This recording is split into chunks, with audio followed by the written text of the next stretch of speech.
Okay, good evening, team. For those of you who joined last night, thank you for your patience. Thank you for showing up. Thank you for allowing me to hopefully not waste the entire 40 minutes of that set, but I'm sure we didn't get what we wanted to get done. I apologize. The camera was working before I plugged in. I tested everything. It just kept freezing up on me. We will try it again here, right? Adapt and overcome. This is that case. I'm going to pick up where we tried to go last night, which was working a few problems. So I'm just going to, we'll restart here. We're going to restart with number 6. We'll start from scratch on that. We're going to cover 6. We will cover 8. And then you guys wanted to just get some ideas on this one. Again, I have not gotten any submittals from any of the, from you guys. So I don't want to go through and run the whole problem out. I want you to work these and run these in practice. That's the idea. Tonight, this exercise, like I was mentioning last night, we will just, I'm just going to get them started. Get them started, work them through. That way you've got, you have other context that you can finish up. You know, we'll start the table like we did yesterday. Maybe I'll run one of the lines all the way out so you can see that as a sample, have it as an example, and then be able to finish working on the rest of the table on your own. So let's start with number 6. One of the things that's just a little reminder, just read the questions. Make sure you're going through and reading the questions thoroughly, and that when you're giving your answers, you are answering the questions. Don't leave anything behind. What do they give us in 6? 6 says a traverse, 4-sided. Interior. So what's it say? Compute the interior angles of the traverse. Compute the interior angles of the traverse. Interesting question, right? So this one looks a little different. They gave us the 4 bearings of the 4 sides, and we've got the 4 lengths. So usually we've been getting the interior angles, but they flipped it around on us this one. This time we've got 4 bearings. So what are we going to do? Find the interior angles of the traverses. So we are going to want to find all 4 of these. Let's just take a look too. Which direction has this traverse been solved?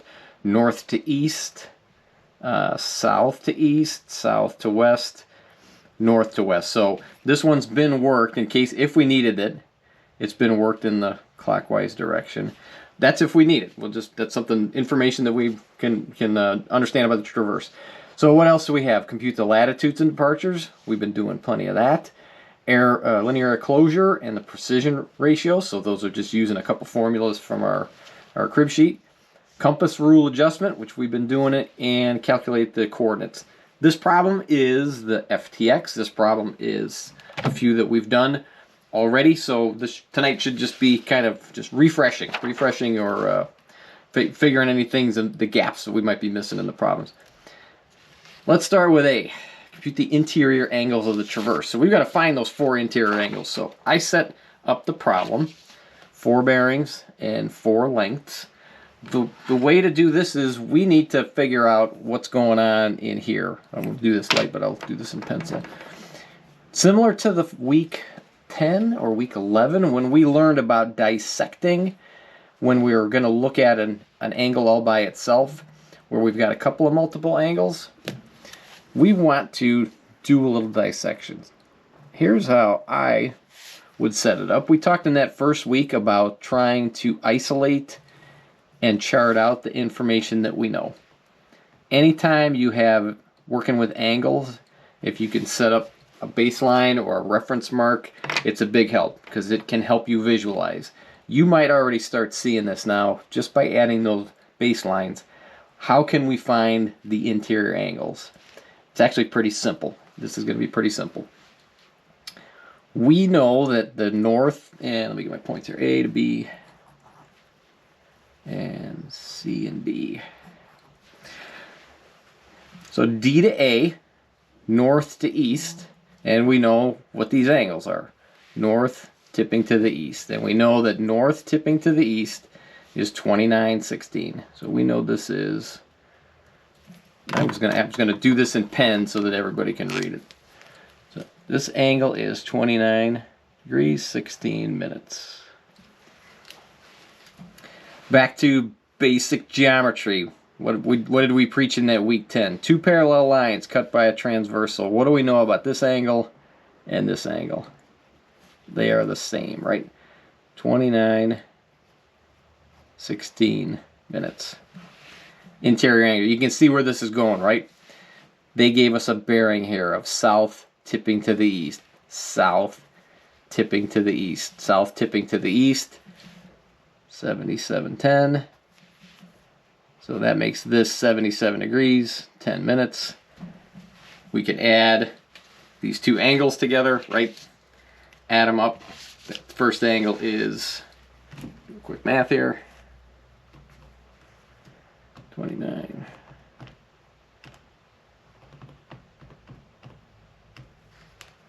I get 106.26. So A,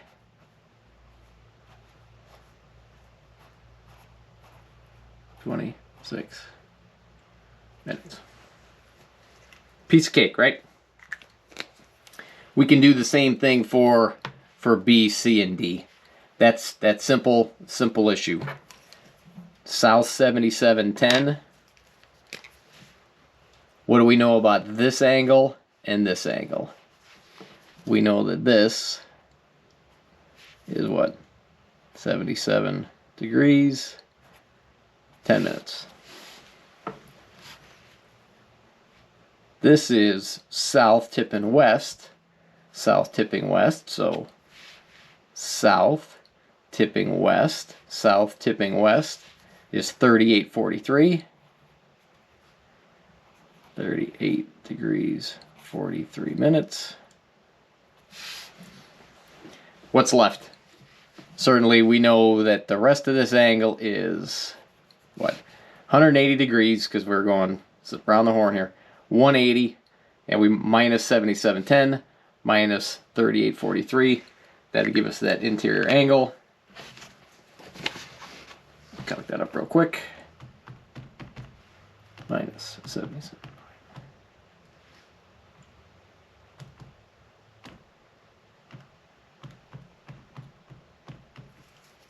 6407.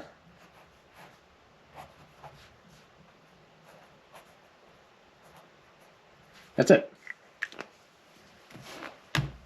Calculate the other two in similar fashion. Total them up. We've got our 4 interior angles. I'll tell you that if you total the 4 up, you ought to get 360 degrees. Traverse works out.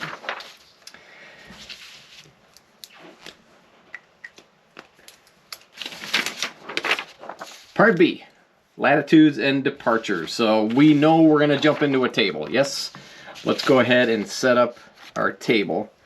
Everybody kind of set their tables up a little different on the FTX. If you didn't notice, I went through, tried to get through them this morning and got everybody's FTX graded. I'll just go A, B, C, D, and A.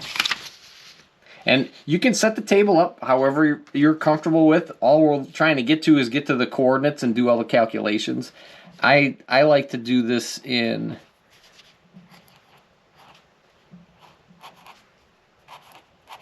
that fashion, only because the point will carry all the way across to the coordinate, and everything we're doing on the course is all going to be inside of here. Our distance and our bearings and everything is in a single line, so it keeps the points and the coordinate calc all by itself. We can already add in here, if the coordinate point for A is 6,000, 6,000, we already know that this is 6,000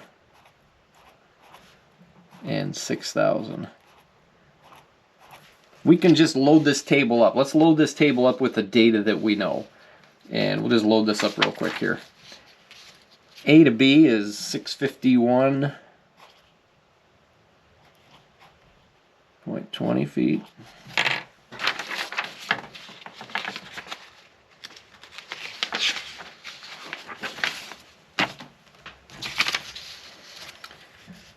I'll just fill these in real quick here, because we are going to use some of this in the calc.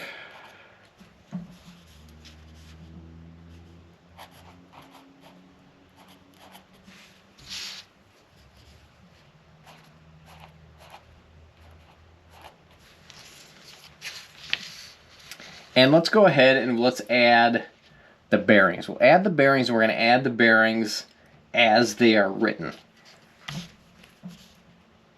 So I'm just going to dot this in south.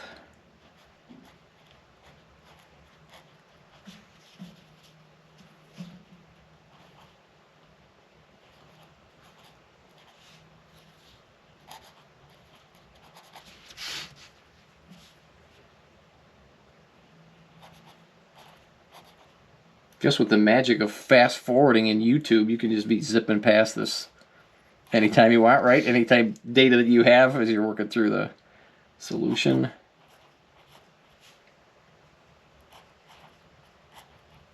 All right.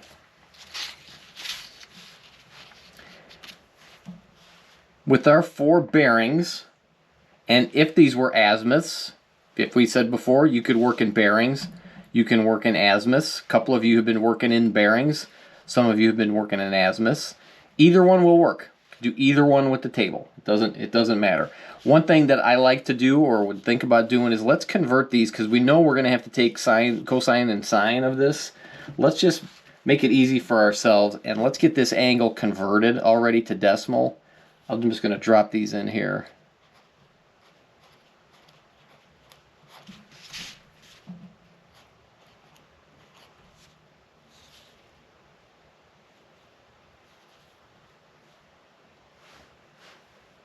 Let me convert this one real quick. 3843.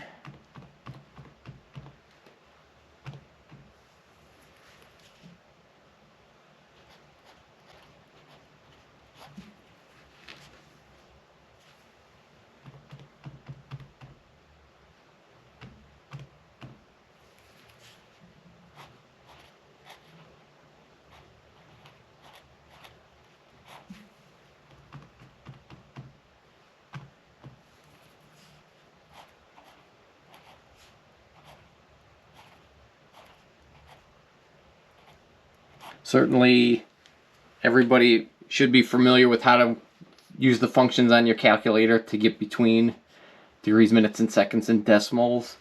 Everybody should be good. You guys will see me flipping back and forth between calculators, but I use my scientific for my sine, cosine, and tangents. This one just is easy for me to translate between degrees, minutes, and seconds. Whatever tools you have, you'll bring them with you Saturday. I will make sure I have a couple calculators extra with me, just in case. I forgot to bring them for midterms. I will make sure that I have them in case somebody needs them on Saturday. But in any event, bring yours. Let's go through how we will get the latitude and the departure. Azimuths, we had a tendency to just put the azimuth angle all the way in, take the cosine or the sine. In this case, we're going to use the table and just follow the signs that I've given you up at the top. If it's in the north direction, this is going to be a plus. If it's in the south, it's going to be a minus.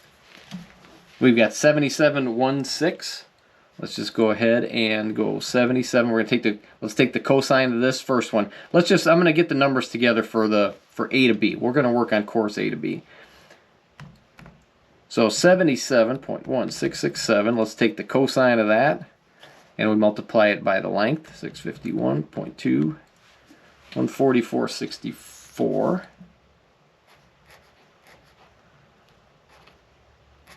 64 feet. What directions it's in, north or south? It's in the south. South says what? The table says if it's in the south, that's a negative. Let's do the sine of the angle, 77. Take the sine of that times the length.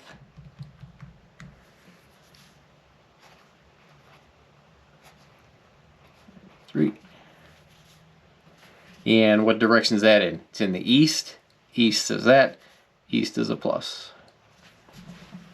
Hopefully everybody's good with working through taking the angle, using the length, cosine, sine. And in this case, if you're using bearings, we're using this part, plus or minus.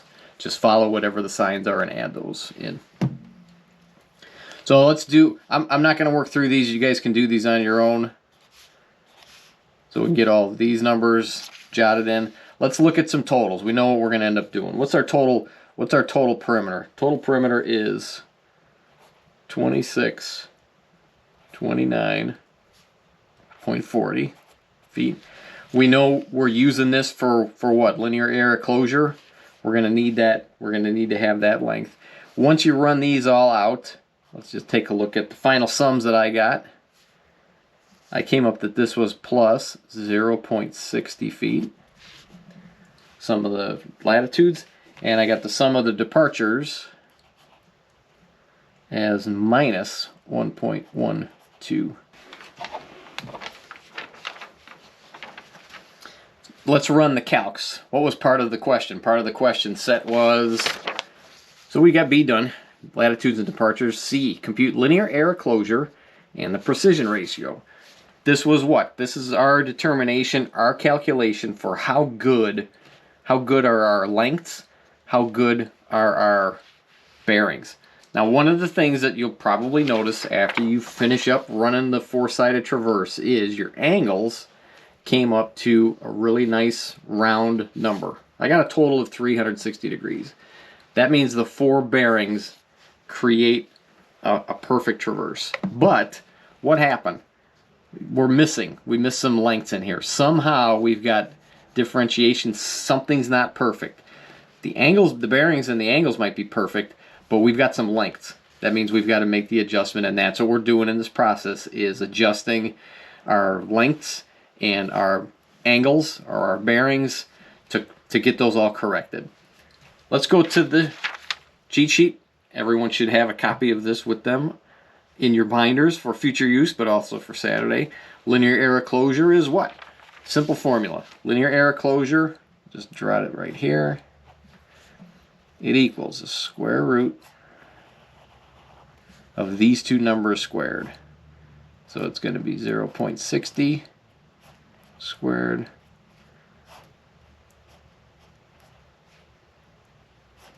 squared.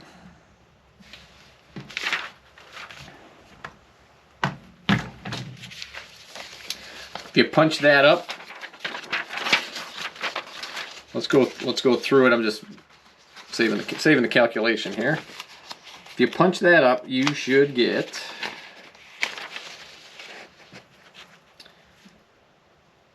1.27 feet.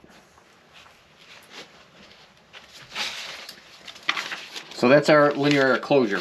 What's our precision? What did we say when we were talking about the precision? And this is in the book, so we got it located here at page 190. This was what? This was a way to tell us how good is the traverse.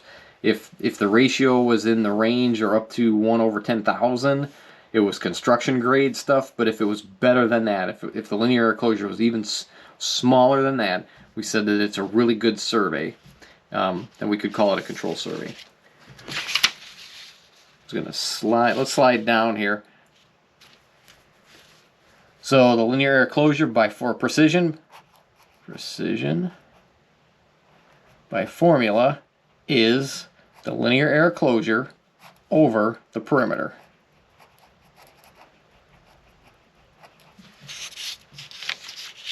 In our case, that's going to be 1.27 feet divided by 2629.40 feet. Let's see what that gives us. And maybe some of you might are kind of struggling with this.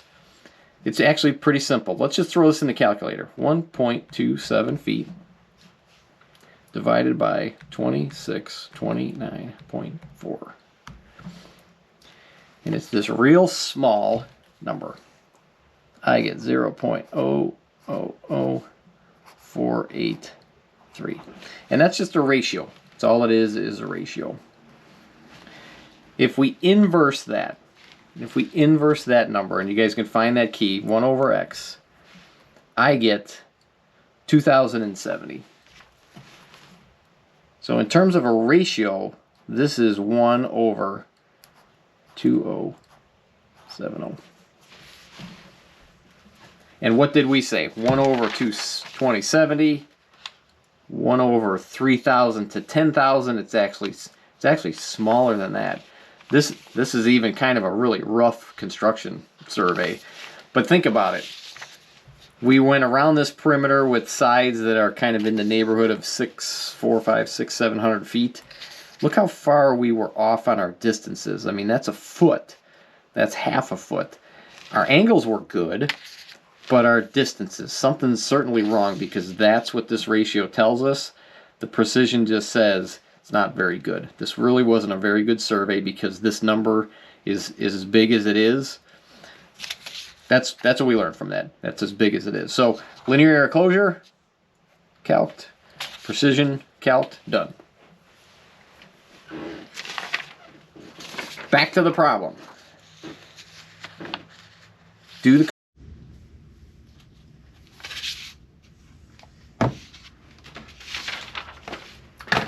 Let's move into solving. Let's get the compass adjustment. Let's do one line chart of A, B compass adjustment. How do we do the compass adjustment? Well, compass adjustment follows the formulas that we've been using. Essentially what we're taking is the length of the individual segment. We're dividing it by the perimeter. And we are taking the sum of the latitudes, multiplying that. Again, just thinking about what this adjustment is, it's a ratio. We're taking the ratio of the length of the segment and the total length. So this is like a percentage. What percentage of this length of the total is it? And then we're multiplying it by the sum of all of our latitudes. We'll do the same thing here. This length divided by this, so this is the percentage of the length of the perimeter, times this will give us our compass adjustment here. And we do the same thing with the departures, right? This is going to be our sum. Formula is exactly the same thing. Length of that individual leg of the traverse divided by this. So this is the percentage of the traverse, this over this, and then we multiply it by whatever our sum of our departures are. We'll punch this one up real fast. Let's check the compass adjustment for A to B. What's it going to be? 651.20 divided by 2629.4. It's 24.7% is what the number ends up giving us, so 0.2476. Let's multiply it by the 0.6. 0.1485. We'll round this up. We're going to say 0.15 feet. Let's do the departure. It's going to be the same ratio, 651.2, 2629.4. It's that same 0.2476, 24%, and we'll multiply that by 1.12.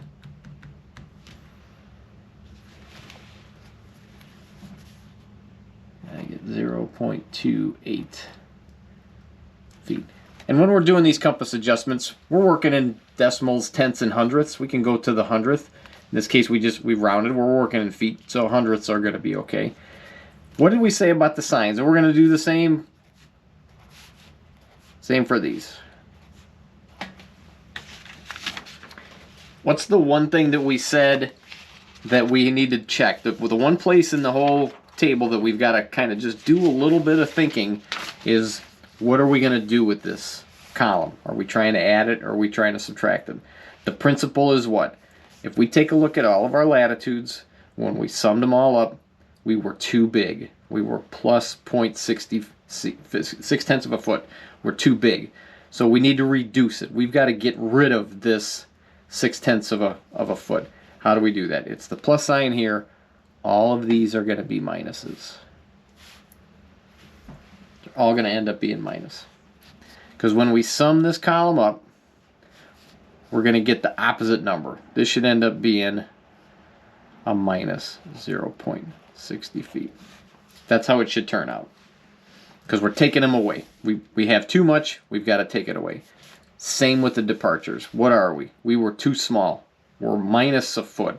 Our traverse is too small in the departure direction, the left and right direction.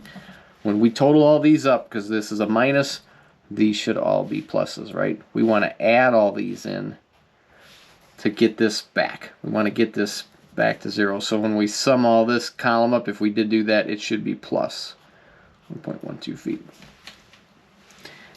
That's the one place that just you got to think. You just have to think, what are the results of this, and what are we adjusting for? We were too big. We got to shrink it down. In this case here, the parts were too small. We got to make it that much a little bigger. What do we do with the numbers then? Let's just follow the signs to get the balanced latitude. We are just going to do whatever the signs say. So we've got a negative. Let me clear my calc out here. I got 144.64, and that's a negative. And I'm just going to subtract. I'm following the signs. Put them together. And I got 0.15. In this case here, I got minus 144.79 feet. We do the same thing with the departures. Just follow the signs. 634.93. And we're adding 0.28.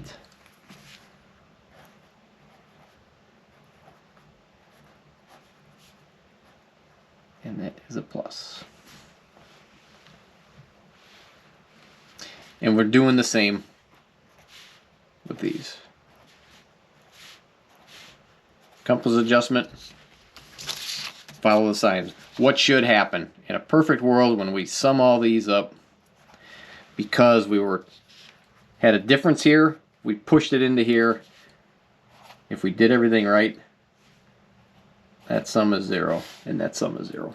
That's the goal. This is one of those places, and if you think about it, I know I've said it before, it's worth saying again. You have the ability through the process to find out if your solution is working. If you got to the point where you sum these up and they didn't come to 0 or 0.01 feet or something close, if this was 37.19 and this was something, then you know that something back here isn't working. This is the check. Once you get to this point and you've checked out with zeros, the rest is just figuring out the compass or the coordinates. Let's go back to the original question. What the question asks us. Make sure we're answering it. Linear error closure, part C, compass rule adjustment, and if the coordinate is 6,000, 6,000, calculate the points. And in this case, what did we say? I know I drew some arrows. I'll just do it again here. How about with a different color? This to this. So we're going to start with 6,000. We're going to do whatever the sign says. That's going to give us our northing for point B. And maybe we'll just do a different color green here. For our easting is taking the departure, and it's going to go here. Let's punch up, find out what coordinate B is here real quick. 6,000. And subtract it, 144.79 minus. So our northing for point B is 1. And 635.21. That is a plus. Getting bigger.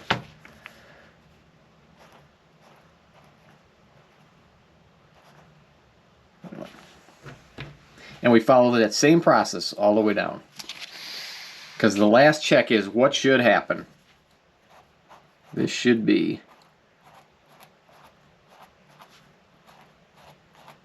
6,000, 6,000. If all the math worked out, by the time we get down to point A, we check back in, we should have an answer. Okay? Let's move on. Because I can't ask you guys any questions or get any feedback. All I can do is talk to myself and present here, but let's look at problem 8. 8 is what? 8's cut and fill. Just reset here. You get the benefit of using the fast forward. Please do.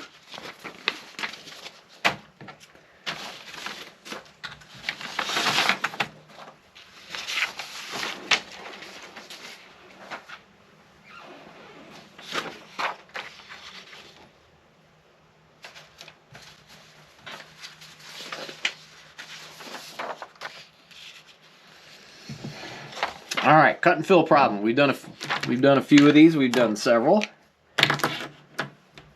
Let's refresh. Let's go back. Contractor's installing a new culvert. We have to cut a ditch for the culvert using the sketch below. So field notes for the level loop. We've dealt with a level loop. We talk about the basics of this, a quick review on that. Calculate the proposed ditch slope. Say we know we've got existing land here, but we need a proposed slope. We're going to connect the two ends of this culvert. So we need to know what the proposed slope is. If we've got the existing grades from our survey notes, we calculate the proposed grades for where we want the ditch to be. The difference between our existing and our proposed becomes our cut or our fill. So are we going to cut or are we going to fill?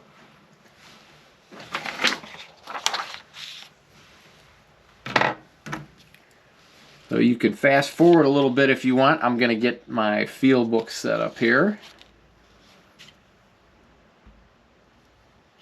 Time, 10 minutes, okay. And our field books, we always set our column headers up. You guys should have more than enough samples. And where are we here? Date 5/9/24.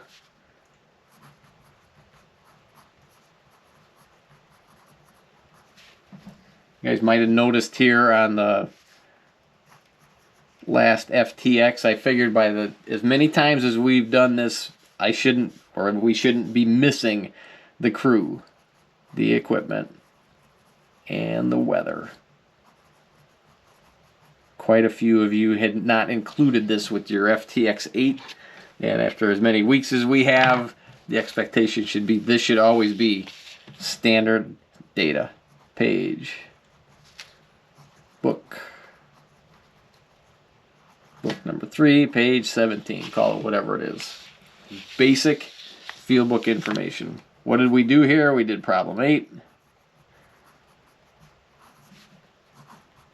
Ditch grading.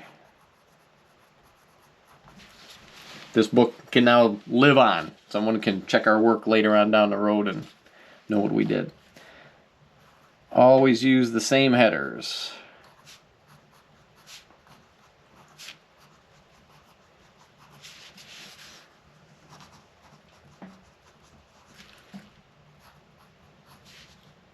Always adding our symbology over our backside and our foresight.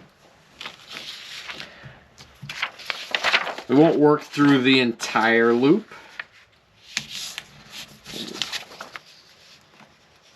Let's just get the first setup. Let's get the first setup charted here, just to start it. Starting with the benchmark. So this is BM number 1. Elevation 663, 25. We know that. What do we see on our setup? We set the level. We shot the back sight, or we shot the benchmark. That is what? 621 is our back sight. So 621 is our back sight shot. What can we get from that? Just follow the signs. Elevation, back sight. So if I take 633, I add 6.21 because the level is higher than the benchmark. 69.46. Hopefully this is just a little refresh of what you guys have been doing already. What do we got? We've got 1, 2, 3. How many shots did we take here? We took 1, 2, 3. We're actually going to take 4 shots. Let's go ahead and just get these labeled up. Our shots are going to be at 10 plus 0, 0, 11, 0, 0, 0, 0, and then we've got a shot at TP. What's TP? Turning point 1. We can jot these in. What are these? Back sights or foresights? Of course, they are foresights. 925. 1250, 1066, and 719. That shot on the turning point, which allows us to turn, is recorded as a foresight. I'll jot one of these in. Y'all can do the math on your own. 21. And what's significant, I've got a note over here. This 10 plus 0, 0 on the new culvert, this is actually a match, right? Match ditch. Match the culvert. What happens when we get to the turning point here? Turning point is going to end up being this elevation. I know you all know how to do the math, so let's just... You guys can punch that up. So that's our turning point. What happens on the second setup then? We're picking the instrument up. We're moving it over here. We've got to recreate what we did with our benchmark, backsight, and HI. We're going to do the same thing here. We've got an elevation. We now have a backsight elevation of 1.33. So we can get that new HI. We get the rest of these shots, right? I'm not going to run them all out, but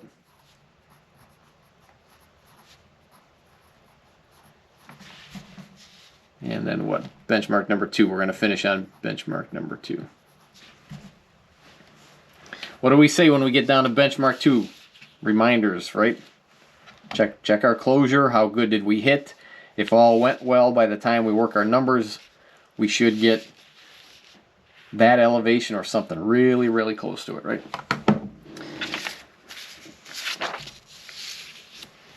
That would get us part A, field notes for the level loop. B, calculate the proposed ditch slope. How do we do that?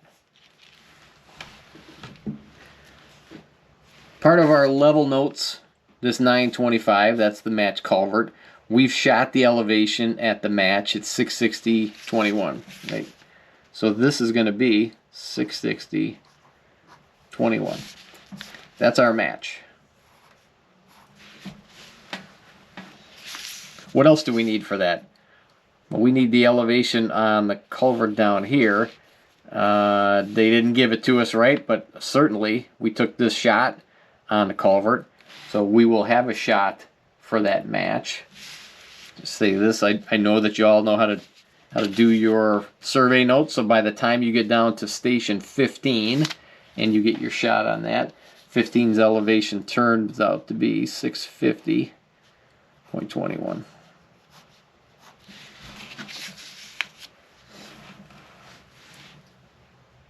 So we have two, we got a top, we got a bottom, so we've got our start point, our finish point, and we've got a distance in between, right? So we know here's our height, here's our bottom, and we've got a distance in between. So with this, we should be able to calculate the slope. Should be pretty simple, right? I'm just gonna punch this up. I'm gonna do this real quick.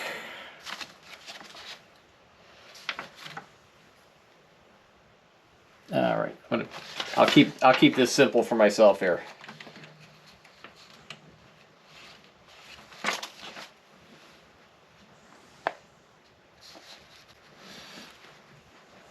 Of course, I want you to work the numbers, but how do we calculate that ditch slope? Let's just take a look at that.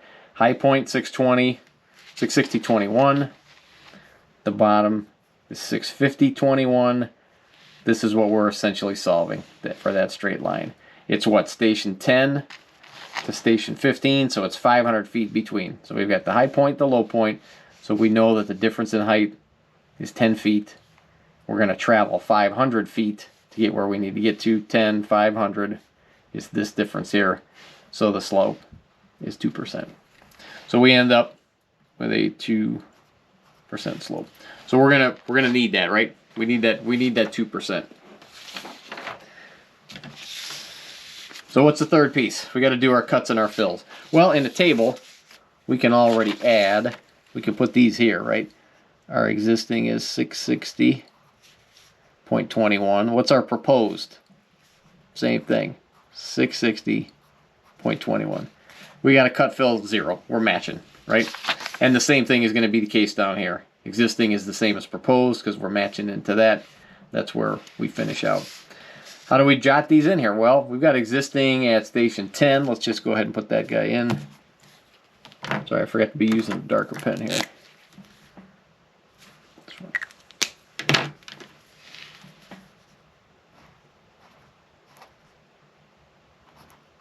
sure that shows up better. All right, how do we get the proposed? How do we get the proposed? Let's talk about the proposed. What happens, because we need to find where the proposed ditch line is at station 11. How do we do that? What is going to happen from 10 to 11? Well, the line's going to drop at 2%. It's dropping at 2% over 100 feet. So if I take 100 feet, and what's 2%? 2% in decimal form is 0.02, right? We can mark it as feet per feet. That's how we do it. 0.02 feet per feet. So in 100 feet, if I multiply those two together, 0.02 times 100, I get 2 feet. So every 100 feet, what happens? Every 100 feet, we're going to drop 2 feet. So our proposed elevation at 660.21, if I drop it by 2 feet, I'm going to get what? Let's just throw this over here. If I put a column over here that says proposed, oops, I'm sorry, I'll do this in pen here. Proposed ditch.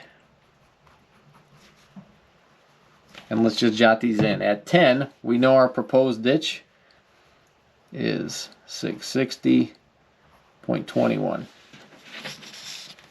So if we make a column out here that we call cut fill, what's the difference? 660.21, 660.21. There is no cut fill. This is just NA.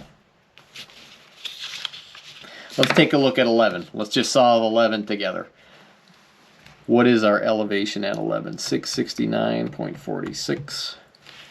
And we're going to minus 1250, 656.96. So that's our existing.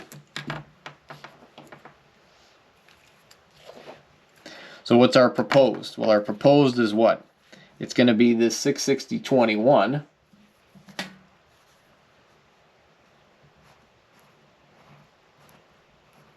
minus what? Minus the 2 feet that we dropped.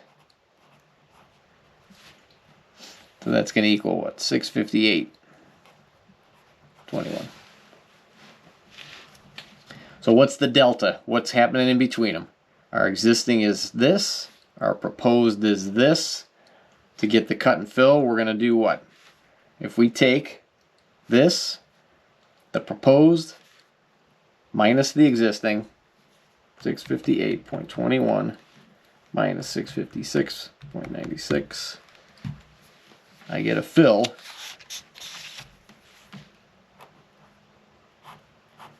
of 1.25 feet.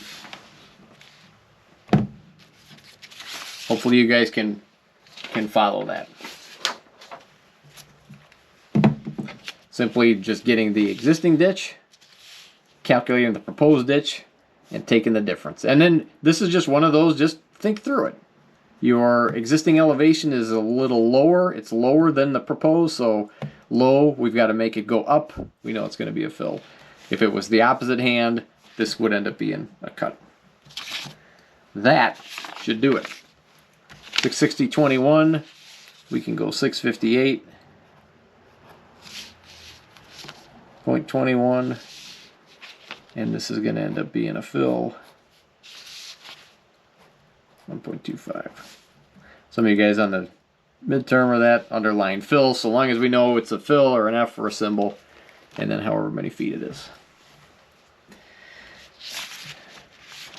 Work the problem the same way all the way through. Just use that same methodology and figure it out.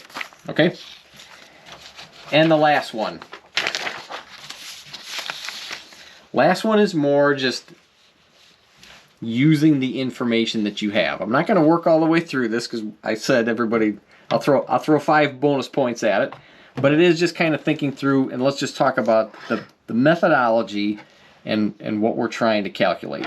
And if I'm repeating myself from what we talked about at the end of class last week, it's okay. Let's just look. Your crew's been asked to provide information for the proposed rim and the proposed invert for this structure. So we're out working on the grade.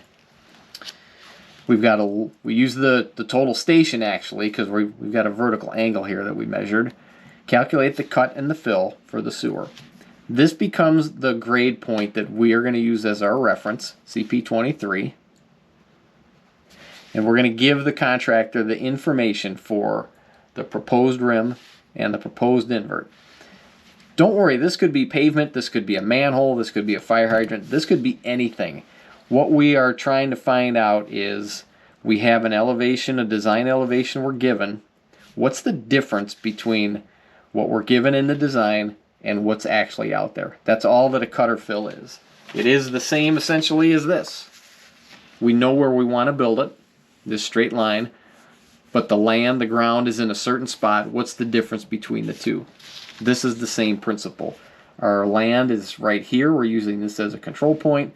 We want to tell somebody how deep to dig, how much to fill. From this point, what's the difference between those points? So maybe we'll just look at the invert. That's why I say I'm just going to kind of guide you in as to what information we know, what can you use. This is more of a just thinking through. This is applying your skills, everything that you've learned in this class, to just look at what's given and try to solve a problem. We touched on it a little bit in class. Let's just look at what we know. We know we've got the ground elevation here. We know what ground elevation is. We know we've got an HI. We measured it like you guys did or could have done, or I don't think I had everybody do it in the skills test, but we know we can measure from the ground to the little plus sign on the side of the instrument. That becomes our HI. So you got 5.28 feet. So we know our what? Our HI, just maybe we'll get a couple pieces here. Our HI elevation is going to be what? 637.84 plus 5.28. So that equals something. We'll call that our HI. It's our HI. What's the next thing we've got given to us? Well, we got an angle, kind of a shallow angle here. We know what our rod height is, and we know we've got a distance. What can we determine? Well, what if I was to do this? Kind of close that triangle. What do I know? I've got an angle here. It's in degrees and minutes, but if I was to convert this to a decimal angle, whatever that is, and I have a length, what am I seeing here? Got a right triangle. Could I take this angle and this distance and find this? Sure. I know that the rod height is 5 feet tall. If I was to find this distance, so let's just call this D. If I could find D and I had a length, I would know how high the prism is at that location. I could use this 5 feet, subtract this, because what? My HI, if I ran this all the way out,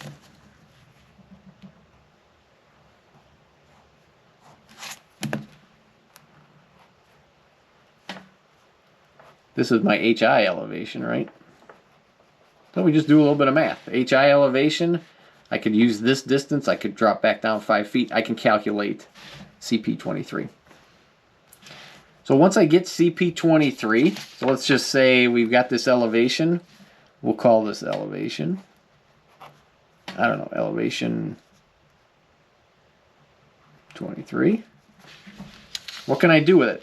Elevation 23 compared to the invert elevation, you'll find a cut and fill. Now we can look at this and we know we're digging, right? We know that it's going to end up being a cut. We're going to cut a certain distance from this elevation down to this invert, right? So what's the difference? What's the difference? You're going to have an elevation for CP23. You're going to have an elevation for the invert. The difference between those two is going to be your cut. And then you have to do the same thing. I know I cut the number off here. This was 642. 27. Same thing. You're going to compare the elevation of the control point here and the rim elevation here. See if it's a cut, see if it is a fill, whatever it is. The difference between this and this will be your cut or your fill. Okay? That is what I have for you tonight. I will post, obviously I'm talking in future tense now. I get this posted on YouTube. You guys can refer to this as your review. Here it is a little late tonight. Tonight, tomorrow, first thing Saturday morning. Okay? I'm going to leave you all with that. See you guys soon.